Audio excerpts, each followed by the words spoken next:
Welcome to the Squonk and the Hag, a podcast about murder, mystery, the supernatural, and even a conspiracy or two.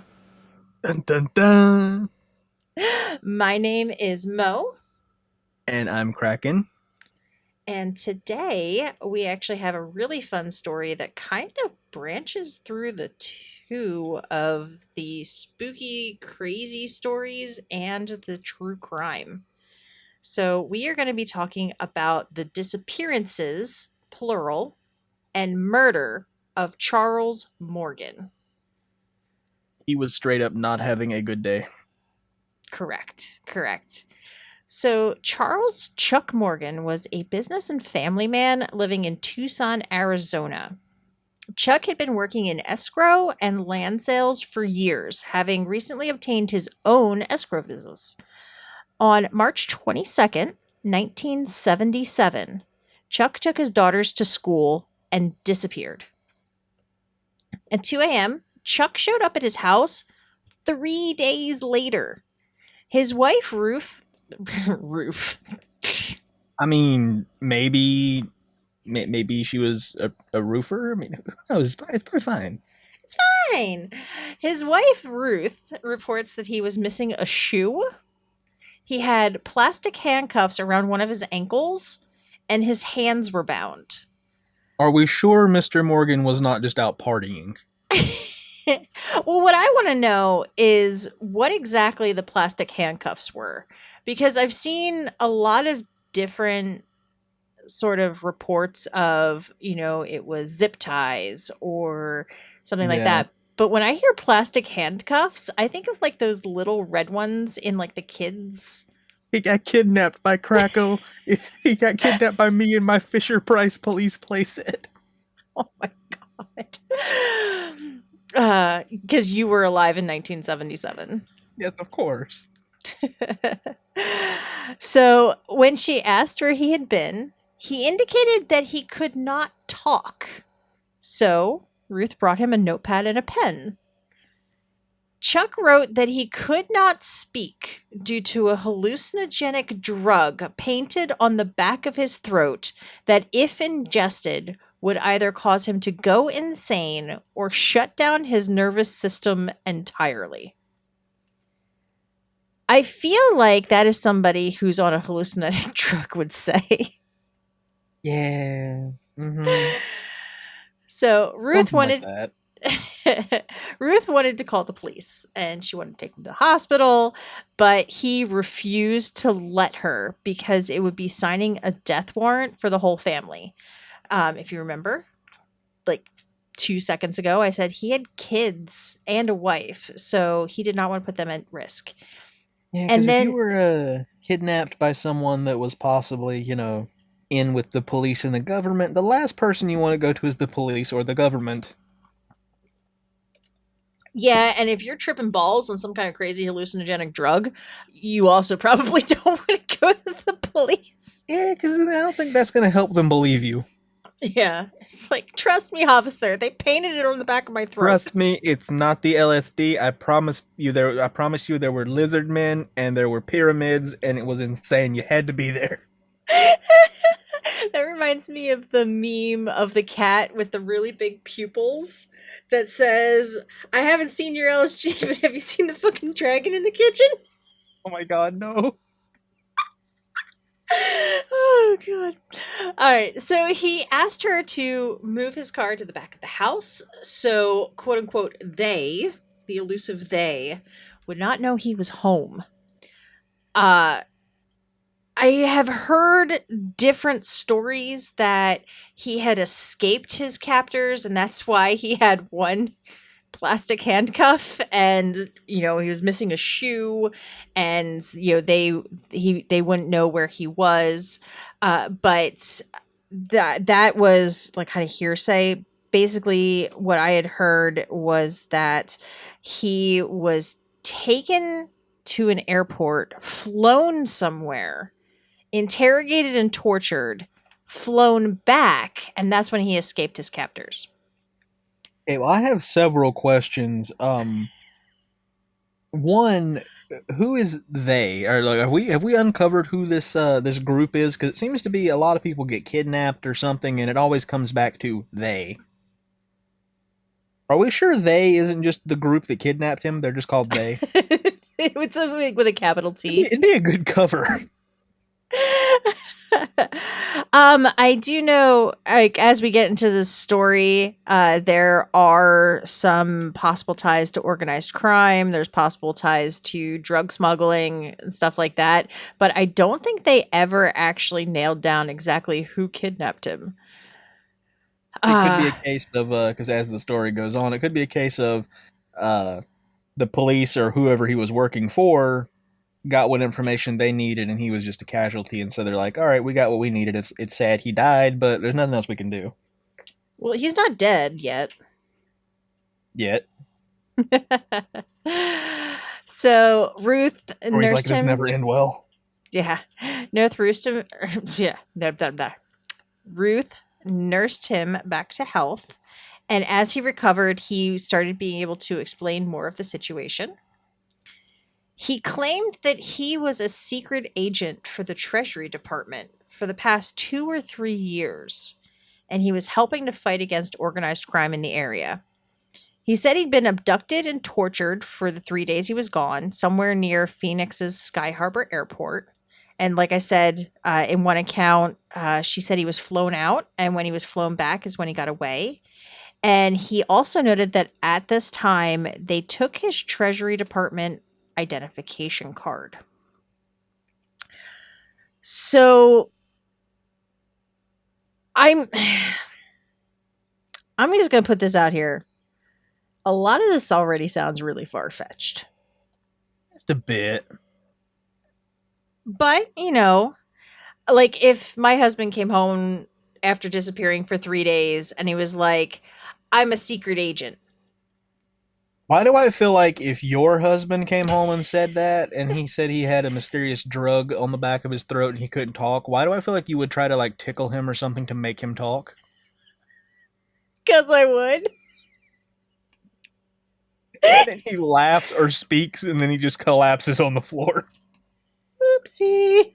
And then you're left with more questions. It's like, oh, Like, I oh guess. wait, you were being serious. Wonder what I do now.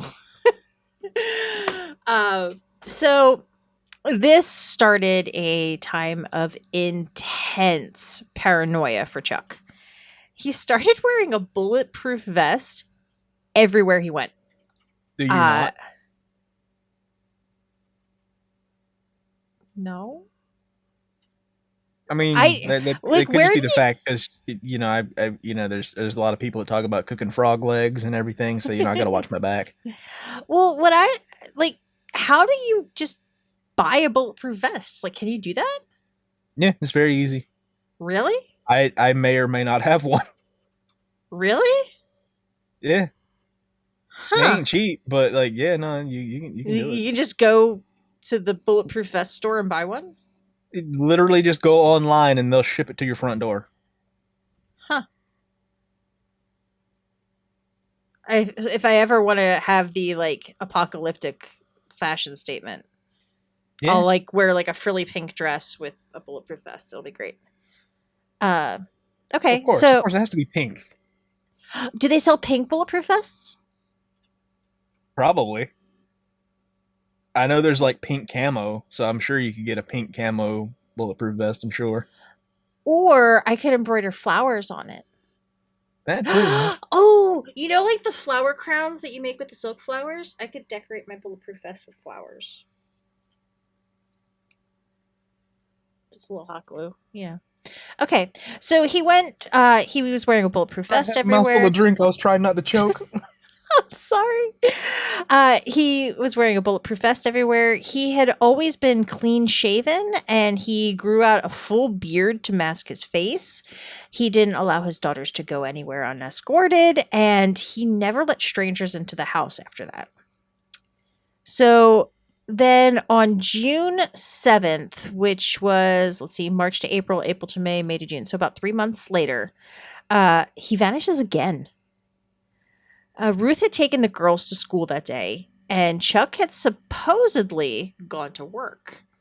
However, in the late afternoon, he called his office from a payphone. Now, we do have to remember it is the 70s. You did not have a cell phone back then.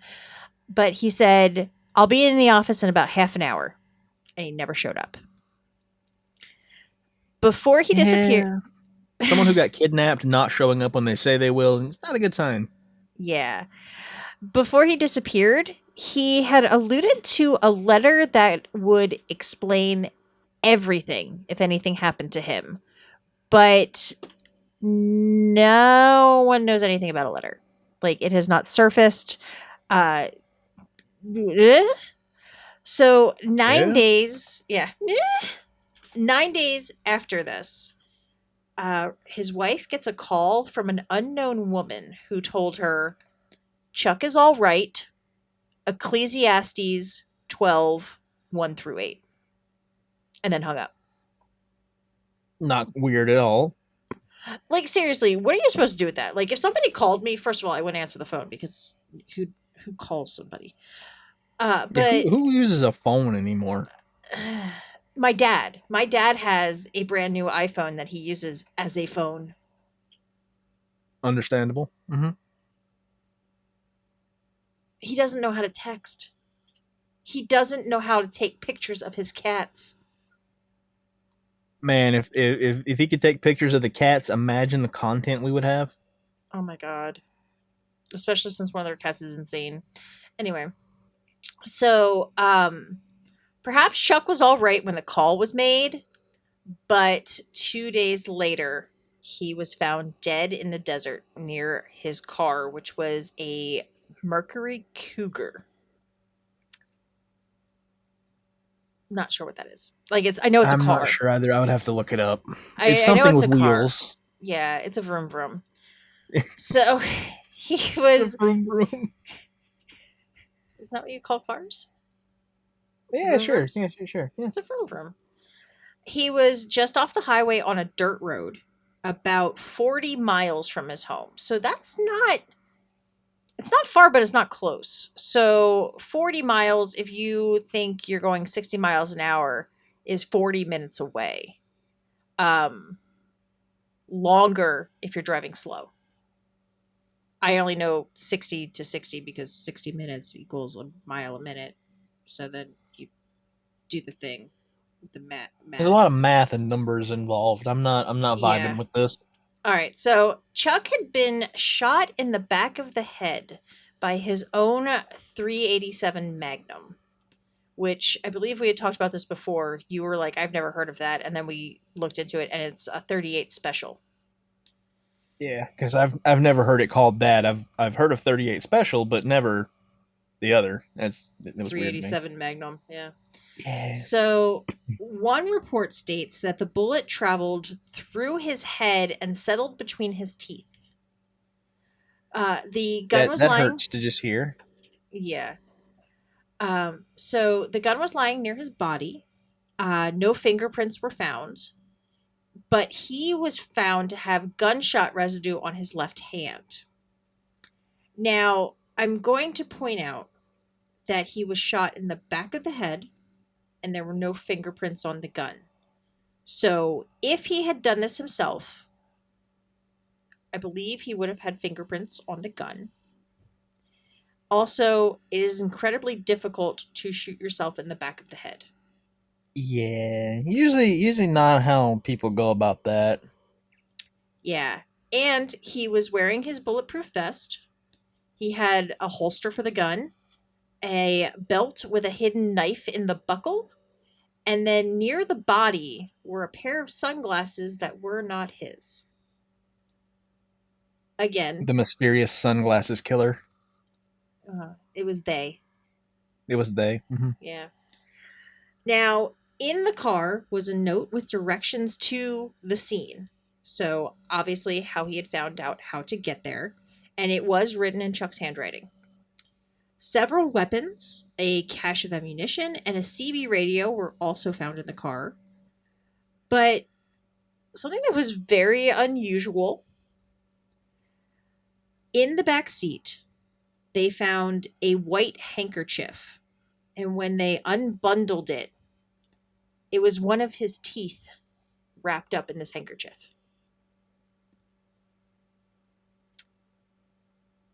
Seems like someone was putting together like a little scavenger hunt or something and just like started placing puzzle pieces all over the place and they're just like, good luck figuring out what this means.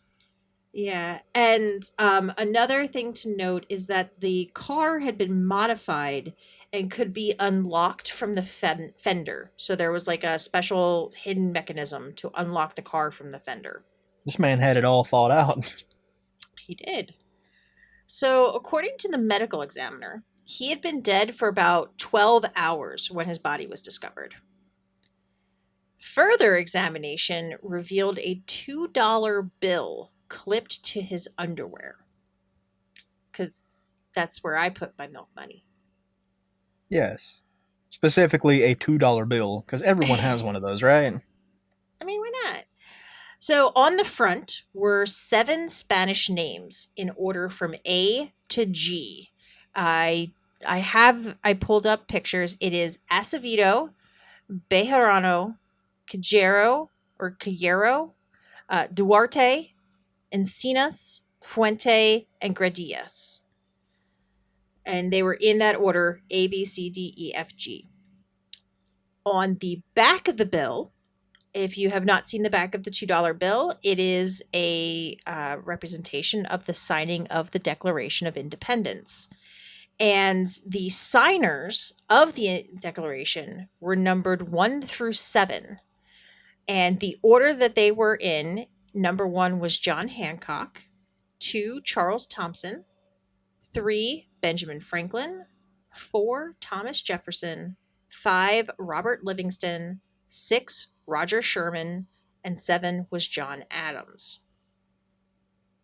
There was also a crude map drawn on the back depicting roads between Tucson and the Mexico border. They were, let's see, Robles Junction and Sassabee were marked on the map, and both areas were very well known for smuggling. Now, I will say they have. Oh, yes, I missed a thing. I missed a thing. Additionally, Ecclesiastes 1 through 8 was Gonna also say, referenced on this bill. So that is the second time Ecclesiastes 1 through 8 came up. I actually have that up if you would like me to read that as to what that verse says. Because Yes. it's very cryptic in one of those things where it's like it's probably got several meanings in here. Mm-hmm. But it says, remember your creator in the days of your youth, before the days of trouble come and the years approach when you will say, I find no pleasure in them, before the sun and the light and the moon and the stars grow dark and the clouds return after the rain, when the keepers of the house tremble and the strong men stoop, when the grinders cease because they are few, those looking through the windows grow dim, when the doors to the street are closed and the sound of grinding fades, when people rise up at the sound of birds, but all their songs grow faint, when people are afraid of heights and of dangers in the streets, when the almond tree blooms and the grasshopper drags itself along and desire no longer is stirred, then people go to their eternal home and mourners go about the streets. Remember him before the silver cord is severed and the golden bowl is broken, before the pitcher is shattered at the spring and the wheel broken at the well, and the dust returns to the ground it came from, and the spirit returns to God who gave it. Meaningless, meaningless, says the teacher. Everything is meaningless. I do not know what translation that is from because I know there are several, but that's just what Yeah. was in the little Yeah. notes here. That, I mean, it's pretty. Yeah, So I will say that, like I mentioned, they never found the letter. And a lot of people think that Ecclesiastes 12, 1 through 8, is probably a book cipher. So the letter would have been encoded, and you would use that passage to line, what is it, like chapter, line, character or something like that. So then, based on yeah. whatever that letter contained, it probably had the the contents. Without the letter, no one will ever know. Now, I will say being the little nerd that I am, I was taking a look at all this, and this is not something I had really seen anywhere before. So I don't know if I'm a magic cryptographer now or not. I mean, probably. Yeah. Well, I looked at, so on the front you have 7 names in alphabetical order, and on the back you have 7 numbers. So if I put those 7 signers in alphabetical order, I get 7314562, which at the time would have been a phone number. And I looked, and 731 is a Tucson area code. Not area code. Mo's gonna get too close to the fire here and gonna have a black Escalade appear in front of her house. Well, here's the thing. It that was back in 1977. They now have to use like the 3-digit prefix, so they use 10-digit phone numbers now. There's no way of knowing like where that phone number could have led, but I wonder if that was some sort of contact number back in the day. Uh, that was just I felt super fancy by solving something. And I don't know if I actually solved anything. That could be completely I mean, you bogus. could have, but the sad thing is, we'll never know because, like, unless someone called that number and just hasn't told anyone, no one's gonna know. Yeah. And yeah, like that place, if that was a phone number back in the day, that's a big if. They're not there anymore. No, not unless you can somehow trace back that phone number to that date and figure out who had this phone number at this time, which I don't know how you would even do that. I don't know, that sounds like way too much work. Yeah, it's a lot of work. You wanted to be a detective, Mo? Here you go. Oh Lord. So 2 days after discovering his body, the sheriff's office got a call from a woman who called herself Green Eyes. You know what? We have talked about this story before and it never dawned on me. I have green eyes. Mo, was it you that called Ruth? Yes, I went back in time to before I was born and called Charles Morgan's wife and the sheriff. Yeah, That's see, I truly what mean, we knew happened. you were a time traveler. It's fine. That would explain the no ears. You're an alien who's a time traveler. This is I fine. have ears. All right. So she confirmed that she was the woman who had called Ruth before Chuck's death. She also claimed that she had met with Chuck in a motel where he showed her a briefcase full of thousands of dollars in cash. One article claims it was 60,000, another said that it was 90,000, but it was for the purpose of a contract had been taken out on his life and he was going to pay off the hitman. And uh some reports said that it was increasing $5,000 every single day. So he was planning to buy out the hitman, and the police were able to track down the motel, which was on the south side of Tucson, and they actually had security camera footage that showed him meeting with a woman presumed to be Green Eyes several times over the days between his disappearance and his death. When asked if she thought Chuck was having an affair, his wife said, "I don't believe so. A woman knows when her man has strayed, and Chuck hasn't strayed in 19 years." So I want to touch on, if there is someone contracted to kill you, Correct. don't meet with them and try to pay them off. No, because like clearly they're not a trustworthy person. They've been paid to murder you. Additionally, they will never work again.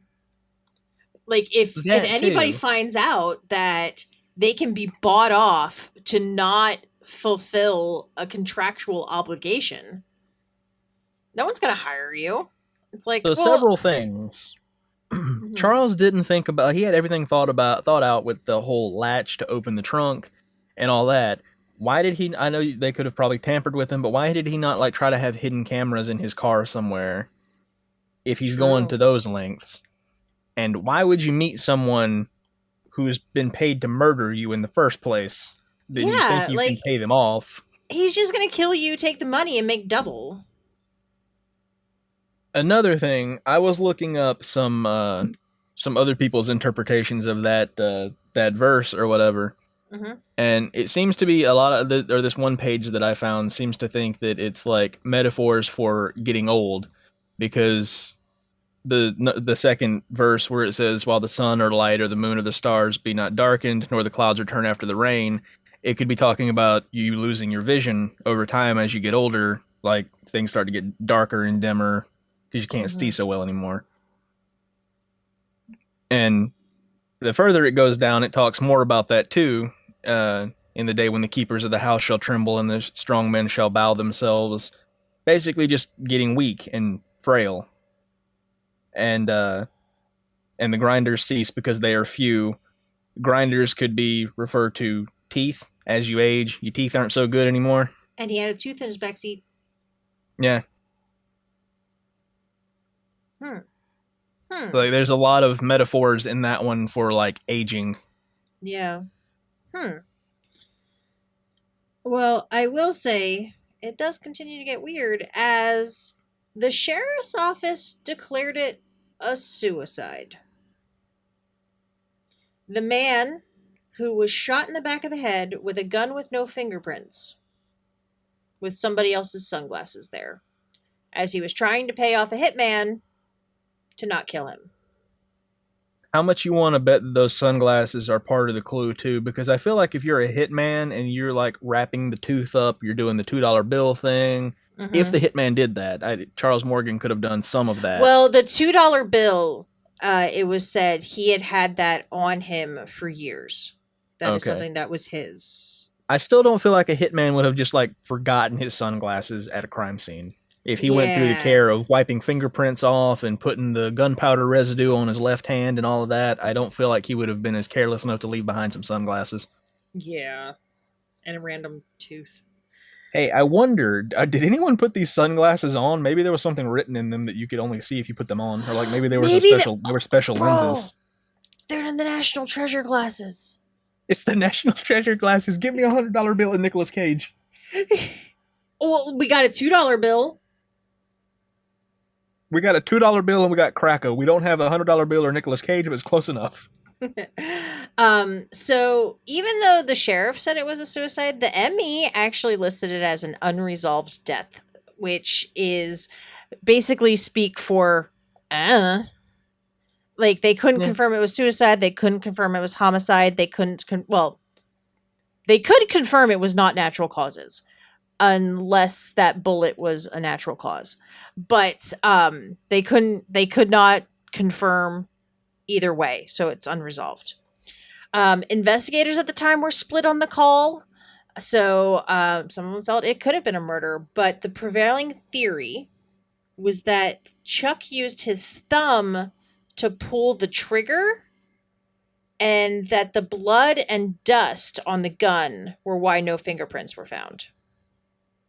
That's a like if this man's wearing a bulletproof vest, he went through all the trouble of doing all that. I don't feel like he would have done that. Well, not to mention, why would he still be wearing the bulletproof vest if he was going to kill himself? Yeah, unless he was like insane and wanted people to think that he was involved in something bigger than what he actually was, and this was his way of doing it. Plausible. So his wife and family did not believe that theory, and they maintained that he was murdered. Ruth, his wife, oh, hang on, I don't know where that yawn came from. Ruth was adamant that that had Chuck ended his life, he would have left a note. He would have left a note. Now, granted, there was a letter that nobody knows about, but, uh, maybe that was a suicide note. Maybe it wasn't. Maybe it was all, the answer to the meaning of life. 42. You never know. Who So, knows? in the 80s and 90s, Don Devereaux began investigating the case, and he was involved in an Unsolved Mysteries segment that aired in 1990. Devereaux found out that Chuck's car, after it had been impounded after his murder, was broken into at the police yard. And Chuck's office was ransacked around the same time. 3 weeks after the murder, his wife was visited by two men who claimed to be FBI agents, but they flashed their bags too quickly for her to get an actual good look, and she can't remember their names. That ain't They, suspicious at all. well, yeah, like I feel like if you were like, "Hey, can I see the? Can wait? No, can you give that back? I would like to see it. Thank you." Um, Yeah, I feel like you have a right to ask that sort of question. yeah. They searched the house and they tore it apart. Never told her what they were looking for, and it didn't seem like they found it. So either they didn't find it or they found it and pretended they didn't so that, nobody would know. When so I don't know if Don Devereaux was a detective or I I think forget. somewhere it said that. Let me see, because I've got I, some stuff wrote down here. yeah, I can't remember if he was a detective or a journalist. Journalist. He's an investigative journalist. He's an investigative journalist. Okay, thank you. Yeah. So when he reached out to the FBI, they claimed that they had no knowledge of Chuck Morgan at all. So these two men probably weren't actual FBI agents, but with Charles or Chuck's apparent tie to the Treasury Department, you would think Um, the FBI would know something. I'm doing some research here, and are the FBI going to come to my house for this? Maybe. Because one of the comments that I read on where I have my notes and everything from where I first brought up the story, someone said, I think it could be related to the mafia work in Arizona in the 70s. My step grandpa was the cop that uncovered the whole thing. Basically, the mafia was trying to illegally build a highway using government money, and a reporter found out and they put a bomb in his car. Now, I don't want to go off of a comment, so I was doing research while you were reading that. And apparently, that was a thing, and there are some big names in Washington, D.C. that were involved in this. This news article even lists them as an Arizona mafia member. One of them being the Back former in the chief of the United States. 70s. Yeah, but still, one of these people was the former chief of the United States Department of Homeland Security. Oh, yeah, great. So, yeah. I don't know. So anyway, that does touch on that there was likely mafia involvement in this case. So during the 70s, the mafia started operating out of Arizona due to a state law that allowed anyone to buy land through blind trust accounts. These types of sales were a great way to cover up money laundering. Uh, Basically, the nature of a blind trust meant that there was a lot of privacy and things were practically untraceable. So, gold bullion and platinum were standard laundering methods in the area, but those transactions only existed on paper. So, it was found out that Chuck did escrow work for a mafia family beginning in 1973, where he was dealing with several million in bullion and platinum. But due to the blind trust laws, as the escrow agent, Chuck would be the only one to know who owned any of the properties. So this allowed the mafia to have these blind quote unquote agreements, and then suddenly there was clean money. So there was an article that claims Chuck worked with the Ned Warren and Joe Bonanno families. These escrow sales were most likely empty transactions used to move money through several escrows, which legitimized the money. Again, laundering it. Yeah. Ruth reported that Chuck told her that he was aware of the money laundering and was not involved in it himself. But he didn't give her details because he didn't want to put his family at risk. He did allude to the fact that he had information on prominent Tucson, it's Tucson locals, and politicians involving escrow, land deals, and money laundering that could be potentially embarrassing and damaging. After the Unsolved Mysteries episode, Devereaux was given more information, leading him to possible mafia connections and money laundering activities. He found out that Chuck kept copies of everything, even the illicit transactions, which likely led to him being killed. Devereaux posited the theory that Chuck was working with the government and his cover might have been blown. And that resulted in the mafia putting a hit on him due to all of the money that he had about, or all of the knowledge he had about the money laundering and everything. The hitman let Chuck know about the hit on him, and which I think is interesting that a hitman would be like, Yeah. "Hi, I was hired to kill you." That's Um, another thing too that I didn't even think about until you just brought it up. Was like, how did he figure out who this hitman is and where to yeah, meet him and how to get in contact with him? Like, surely his name is not just listed in the yellow pages, right? yeah, but Like, here's my yeah, name and number. Need someone dead? Call me. yeah. I feel like if it leaked that there was a hit on him, it would not have been the hitman to tell him. But Chuck No. decided to get the money together and try to save his life. But they think when Chuck met up with the hitman killed him and took the money. Well, Surprise. now that I say that too, there's a part in the story too. I think Green Eyes was like a double agent because Mm. uh, I think she was the one that leaked who it was to him because the second time she called, she did mention about Charles meeting up with her and showing her a briefcase full of money and telling her about going to buy off the hitman. This is how they knew about that, Mm-hmm. if I'm not mistaken. Yes. So it could be Green Eyes was like working both sides, but like wanting to help out this guy. And that's why she remained anonymous, because she took a split. Yeah. Hmm. So Devereaux is investigating, and suddenly one day, a man who was, I guess, worked across the street from Devereaux was driving a nearly identical car, and he was murdered. That's And not suspicious at all. yeah, and then later, a potential source just suspiciously died before they could meet with him and share information on the case. So it sounds like there's a lot of covering up If you happening. have information on a case, like if I ever, I hope I don't find myself in like a situation like Charles Morgan, but like if I ever find myself with information like that, I'm not going to use phones.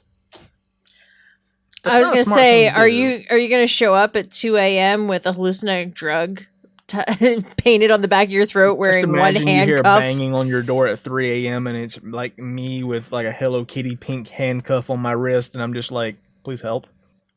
See, I would be like, "Wow, you had a rough night, huh? Just sleeping And I'd off be of the like, Mom, this is couch." serious. I can't talk. Please call the ambulance. So, in 1979, there was an article published by the Arizona, Lord, I can't talk tonight. The Arizona Daily Star. It had a lot of information that might shed a little bit of light on what was happening. According to the article, Morgan was involved with the local Masonic Lodge. Now, some of the writings on the $2 bill have been considered Masonic, although what that means is unclear. So, I don't know if you know much about the Masonic Lodge. A little bit, because like in some way or another, all conspiracy theories always have something to do with the Freemasons involved. It seems. Yeah, so it is a private lodge, which is the basic organizational unit of Freemasonry. Now, unlike things like the Illuminati, the Freemasons are actually known to exist. Now, to what level, that we don't know, but Freemasons are a thing, and he was apparently part of them. The day that he disappeared, I believe it was the first time, he was planning on going to a Masonic meeting that night. And then, according to Ruth, the $2 bill is something that he typically kept on him, and it had been in his possession for years. Chuck told her that it had been taken from him during his first disappearance and then returned, which is kind of weird. Ruth was also quoted as saying that one of the things keeping Chuck from talking after his first disappearance was a swollen tongue, allegedly from the drugs.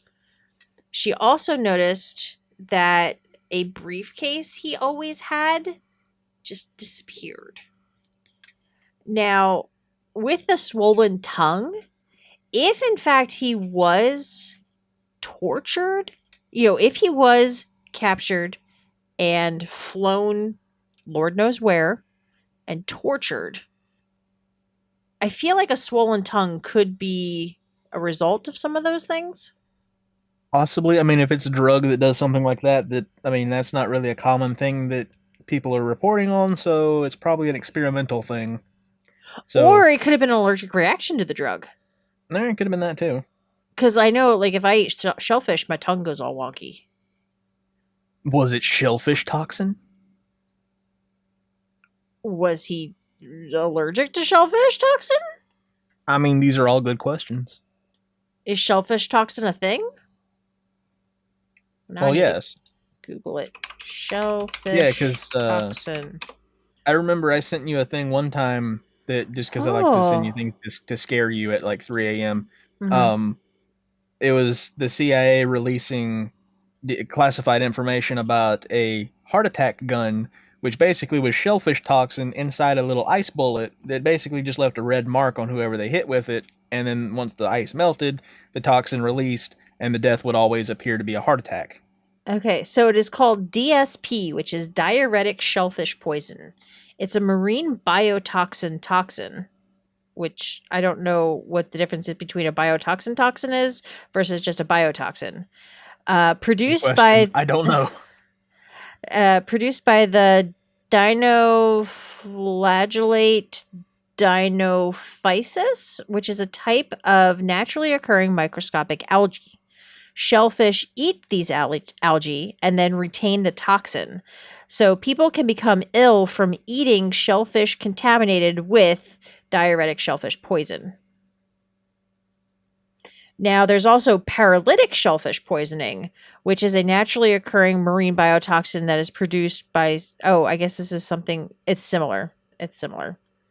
So, diuretic shellfish poisoning is one type, and paralytic shellfish poisoning is another.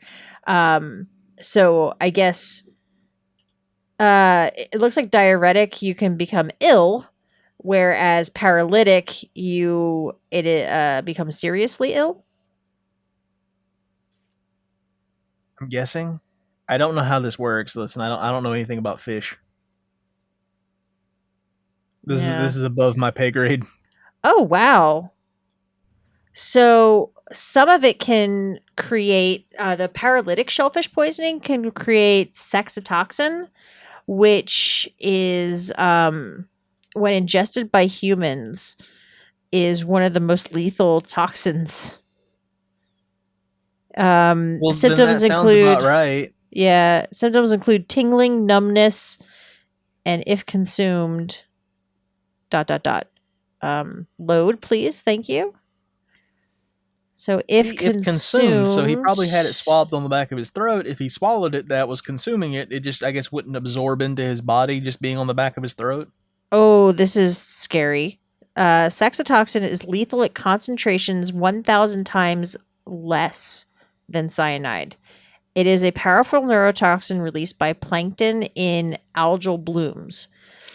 Saxitoxin is so potent that it was the only marine toxin declared a chemical weapon by the 1993 International Treaty, known as the Chemical Weapons Convention. Did And it bears a long and complex history with the U.S. government in particular. And so this took place, Charles Morgan, this happened in 1977.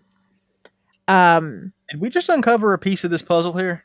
Well, saxitoxin was banned by President Nixon in 1969, but the CIA neglected to destroy a stockpile of the substance that had Yeah, I was already gonna distilled. say, just because they ban it, that just means the general public can't use it. You Oh, think that if they too. ban things that they're not gonna be using it in secret experiments and tests and stuff? This is true. This is true.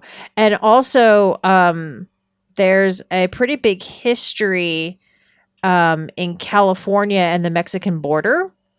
And guess where this took place? Not in California, but on the Mexican border. Arizona, close by. Yeah. Yep, Arizona on the Mexican border. So it is possible that because tingling, swelling, It could paralytics, have all this been stuff. shellfish toxin mixed with something that way it wouldn't like absorb into his skin from his throat. Well, yeah, But because he like said if it he was swallowed it, then it would. painted. Yeah. Yeah. So it could have been like a thicker paste that like the because I'm assuming shellfish toxin isn't potent permanently. Well, It like shellfish it'll toxin has eventually. to be ingested too. It has to go into your stomach and then in, Yeah. in through all that stuff. So if there was something painted on his throat that suspended the toxin, that if he swallowed it, he It would mixed up. die. Yeah. Oh Lord, that's scary. Hey, look at that! I guessed it right for once. So back to the story. Chuck was fired from Western Title Insurance Agency 5 months before his death for arguing with a supervisor. Uh, Owning his own escrow business was a recent development, but it had been a dream for years. Getting the license for his business was not easy, as he had to testify against individuals for alleged illegal activities concerning land sales. This testimony was given secretly, but Chuck told associates he feared for his life. He often refused to sit with his back to a window, which is interesting. And there were also rumors about some people not wanting Chuck to have his own business because he would be their direct competition. Coworker, Hey, I don't know. It was the 70s. Coworkers and 70s were a different associates. time. Well, people are still like that, but whatever. Yeah. Coworkers and associates reported him often talking about having to look over his shoulder until the statute of limitations ran out on some possible illegal activities he was involved in. Now, I'm assuming that's probably like money laundering, but I don't know what the statute of limitations is on that.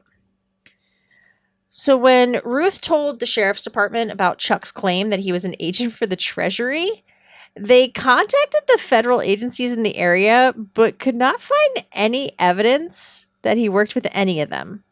I However, mean, I feel like if they had a secret agent on the inside, they would not just give out record of that. yeah, it's like, hey guys, secret agent, woo!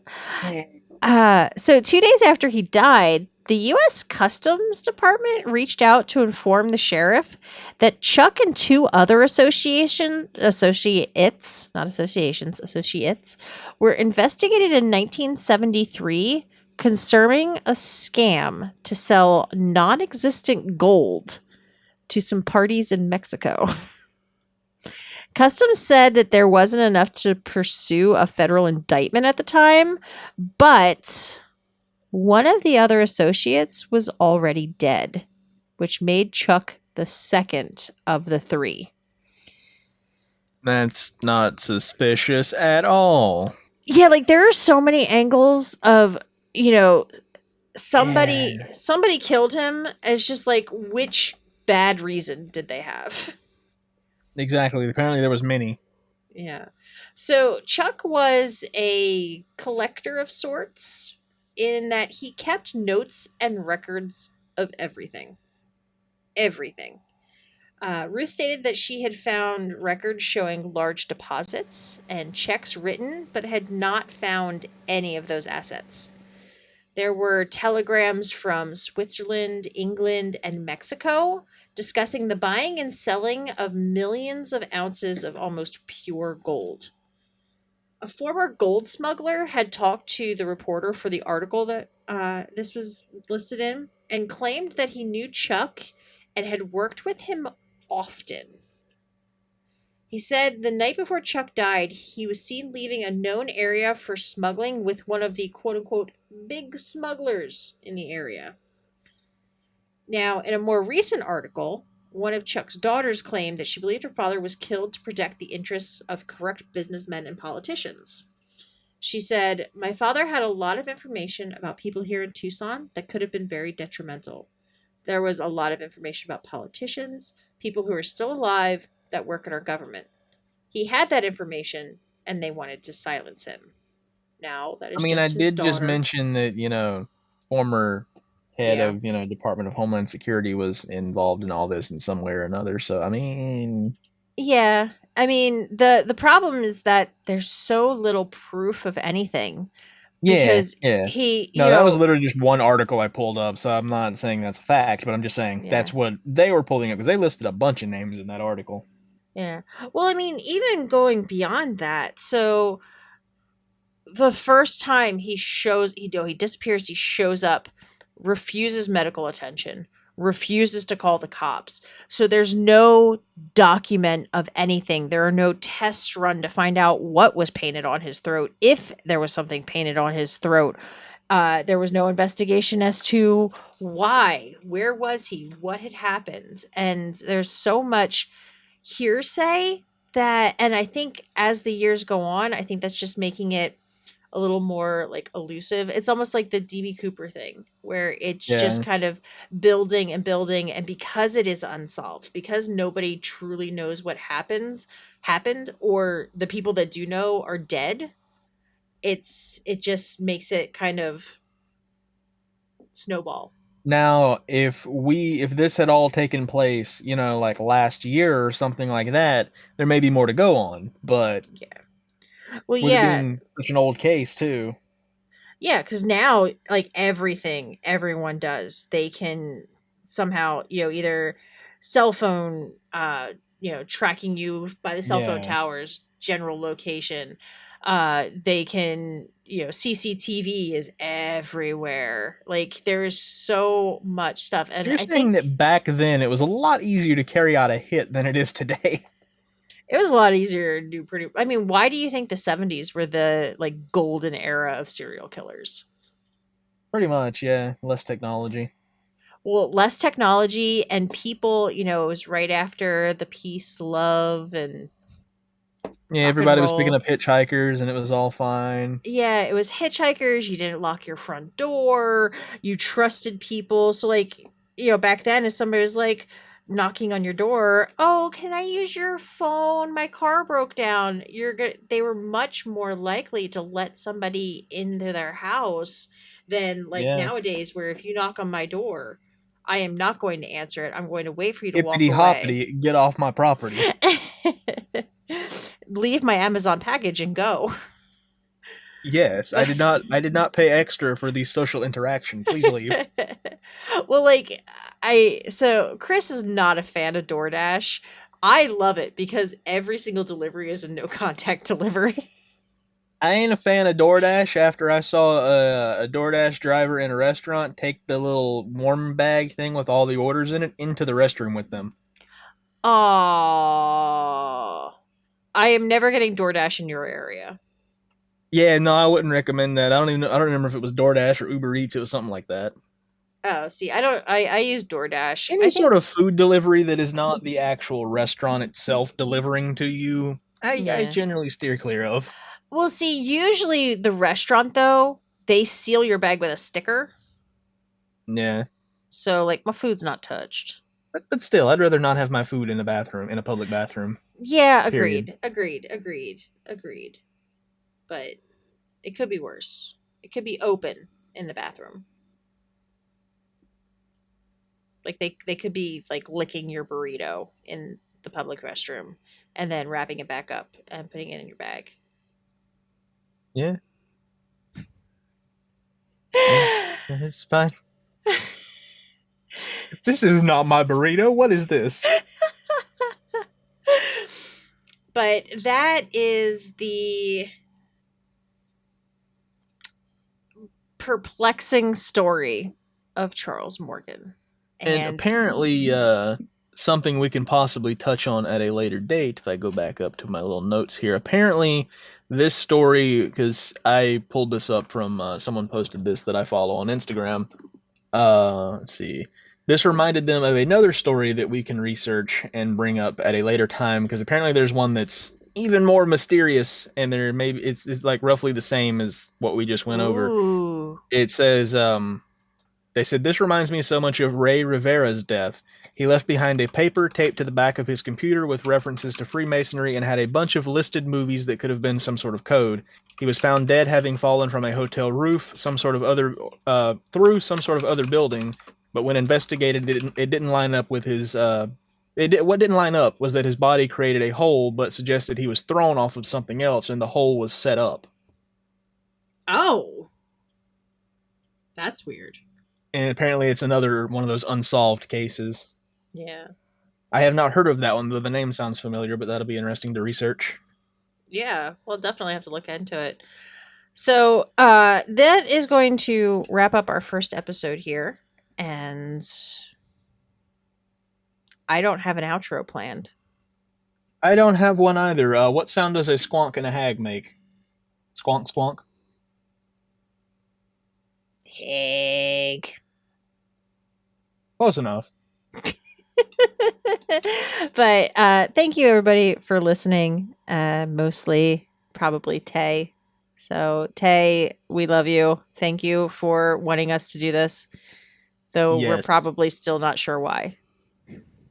Yeah, but people love the ramblings and the chaos. So thank you, Tay. And we will be doing this again. Yes, We should work on this outro. it'll be fine.